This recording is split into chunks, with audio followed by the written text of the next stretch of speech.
Sardar Patel educational institute સંચાલિત શ્રી ગગજીભાઈજી સુતરિયા પ્રાથમિક શાળાના ઓનલાઈન ટીચિંગ ક્લાસમાં હું અશ્વિન જાંબુચા આપ સર્વેનું હાર્દિક સ્વાગત કરું છું.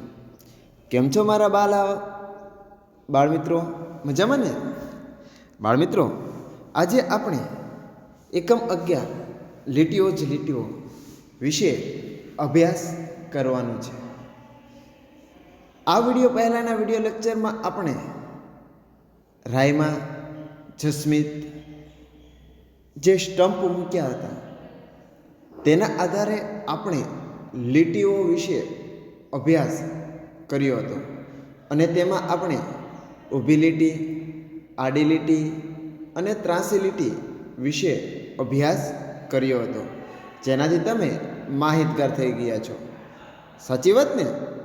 બાળમિત્રો, આજે આપણે આડી લીટી, ઊભી લીટી અને ત્રાંસી લીટી શોધતા શીખવાનું છે અને અગાઉના વિડીયો લેક્ચરનું પુનરાવર્તન પણ કરવાનું છે.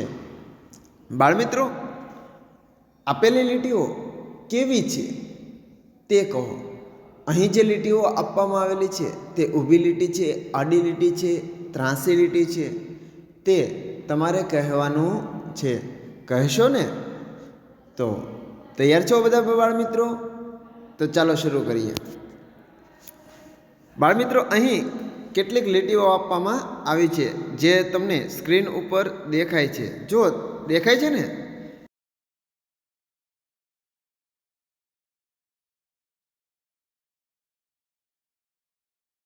લીટી જો બાળમિત્રો, અહીં સ્ક્રીન ઉપર લીટીઓ જો વારા ફરતી વારા દેખાય ને દેખાઈ ગઈ હતી ને તમને બાળમિત્રો?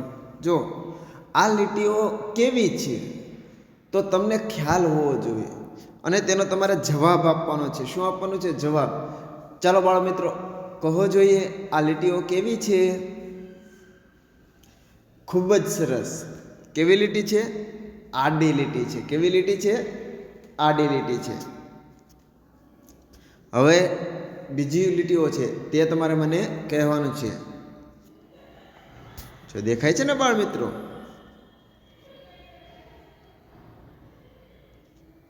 જો અહીં લીટીઓ આપવામાં આવી છે અને આ લીટીઓ કેવી છે તો તમે મને મદદ કરશો ને? ચાલો કહો જોઈએ આ લીટીઓ કેવી છે? ખૂબ જ સરસ. આ લીટીઓ ઊભી લીટી છે. કેવી લીટી છે? ઊભી લીટી છે. ચાલો બાળમિત્રો, આગળ વધીએ.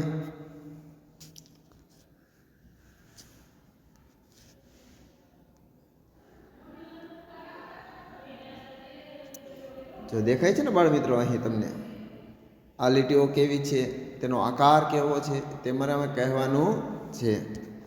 ખૂબ જ સરસ. કેવી લીટીઓ છે? ત્રાંસી લીટી છે. કેવી લીટી છે? ત્રાંસી લીટી. ખૂબ જ સરસ. તો બાળમિત્રો, આપણે ઊભી લીટી, આડી લીટી અને ત્રાંસી લીટી વિશે અભ્યાસ કર્યો. હવે એક નવો જ પ્રકાર તમારે પણ શીખવાનો છે. કેવી લીટીઓ છે? જો બાળમિત્રો, અહીં લીટીઓ દેખાય છે. એકે લીટી સીધી નથી. સીધી છે બાળમિત્રો? એક પણ લીટી સીધી નથી, વાંકી ચૂકી.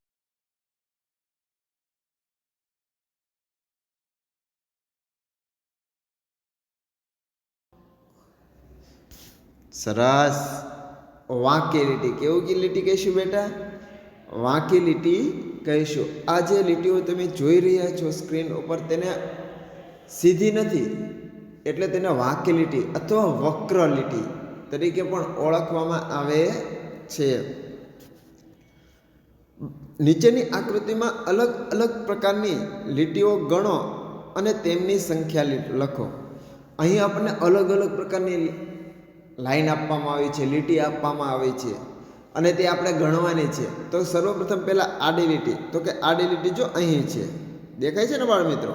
અહીં કેટલી છે? તો કે 1, 2. આડી લીટીની સંખ્યા કેટલી છે બાળમિત્રો? 2. તો આપણે ચોરસની અંદર લખીશું 2. ત્યારબાદ ઊભી લીટી. તો કે ઊભી લીટી જો અહીંયા 3 છે. કેટલી છે? 3. બીજી ક્યાંય દેખાય છે ઊભી લીટી? તો કે આકૃતિમાં બીજે ક્યાંય ઊભી લીટી દેખાતી નથી, એટલે ઊભી લીટીની સંખ્યા છે 3.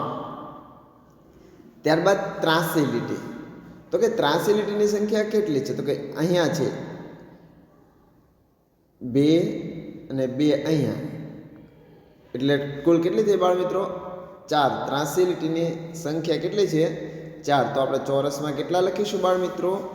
4 લખીશું. ત્યારબાદ વાંકી લીટી, તો કે વાંકી લીટી એક અહીંયા છે અને એક અહીંયા છે, 2 જ છે. વાંકી લીટી કેટલી છે બાળ મિત્રો? 2.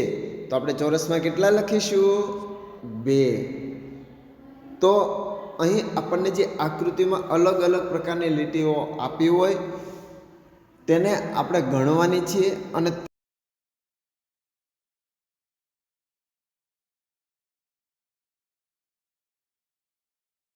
તમને આવડી પણ ગયું હશે. આવડી ગયું છે ને? ચાલો હજુ એક વધુ ઉદાહરણ પ્રેક્ટિસ માટે કરીએ. જો અહીંયા અલગ અલગ લીટીઓ આપી છે, તો સર્વપ્રથમ પહેલાં કઈ લીટી છે? તો કે સર્વપ્રથમ પહેલાં આડી લીટી છે. તો કે આડી લીટી કઈ કઈ જગ્યાએ છે? તો કે અહીંયા છે 3, 2 અહીંયા છે અને 2 અહીંયા છે. તો કે 3, 3 ને 2 5, 5 ને 2 7. તો કે આડી લીટીની સંખ્યા કેટલી છે બાળ મિત્રો? 7. ત્યારબાદ આવી છે ઊભી લીટી. ઊભી લીટી ક્યાં છે? તો કે અહીંયા છે. કેટલી છે? 5 અને એક અહીંયા છે. કેટલી થઈ? 6. ઊભી લીટીની સંખ્યા કેટલી? 6. તો ચોરસમાં આપણે કેટલા લખીશું બાળ મિત્રો? 6 લખીશું. ત્યારબાદ ત્રાંસી લીટી. ત્રાંસી લીટી અહીંયા છે, 2, 2 અહીંયા છે, 2 ને 2 કેટલી થાય બાળ મિત્રો? 4. તો ત્રાંસી લીટીની સંખ્યા કેટલી છે બાળ મિત્રો? 4. તો આપણે ચોરસ ખાનામાં કેટલા લખીશું? 4 લખીશું. હવે વાંકી લીટી 1 અહીંયા 2, 3, 4. વાંકી લીટીની સંખ્યા છે 4. તો ચોરસ ખાનામાં આપણે લખીશું 4. તો બાળ મિત્રો તમને મજા આવી હશે. અહીં આપણે વાંકી લીટી, ઊભી લીટી, આડી લીટી અને ત્રાંસી લીટી વિશે માહિતી મેળવી અને તેનાથી તમે માહિતગાર થઈ ગયા. મજા આવી ને બાળ મિત્રો? હવે નીચેના આકારો બનાવવા માટે વપરાયેલી દિવાસળીઓ ગણો અને તેમની સંખ્યા લખી આકારનું નામ લખો. અહીં દિવાસળીઓથી અલગ અલગ આકૃતિ બનાવવામાં આવી છે. તેમાં આપણે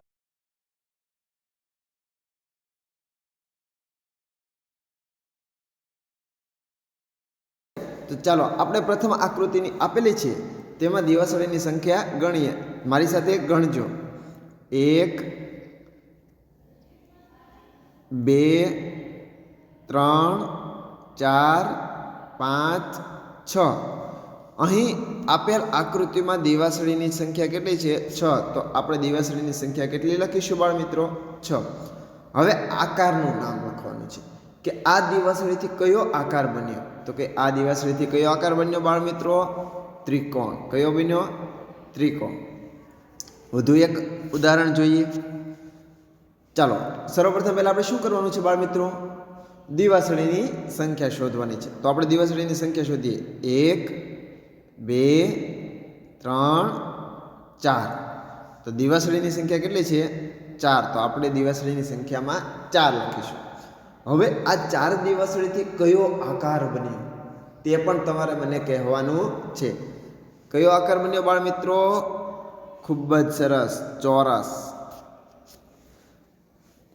ચાલો વધુ એક ઉદાહરણ જોઈએ અને તેમાં દિવાસળીની સંખ્યા ગણીએ. 1, 2, 3, 4, 5, 6, 7, 8, 9, 10. દિવાસળીની સંખ્યા બાળ મિત્રો કેટલી છે? 10.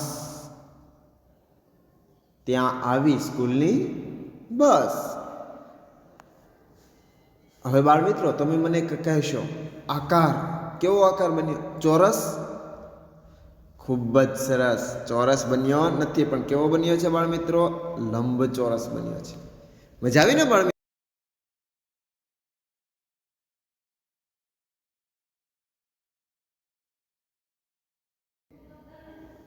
2 3 4 5 6 દિવાસળીની સંખ્યા બાળ મિત્રો કેટલી છે 6 તો આકાર લંબચોરસ બન્યો છે કેવો બન્યો છે લંબચોરસ તો બાળ મિત્રો આપણે અહીં વાંકી લીટી ઊભી લીટી આડી લીટી ત્રાંસી લીટી વિશે માહિતી મેળવી ત્યારબાદ દિવાસળીનો ઉપયોગ કરીને જુદા જુદા આકાર પણ બનાવતા શીખ્યા એટલે કે આકારોની પણ માહિતી મેળવીને બાળ મિત્રો તો આવી જ એક નવી જ પ્રવૃત્તિ સાથે આવતા વિડીયો લેક્ચરમાં ફરી મળીશું ત્યાં સુધી બાળ મિત્રો ઘરે રહો સુરક્ષિત રહો અને આપણા વિડીયો લેક્ચરનો નિયમિત અભ્યાસ કરતા રહો આવતા વિડીયો લેક્ચરમાં ફરી મળીએ ત્યાં સુધી આવજો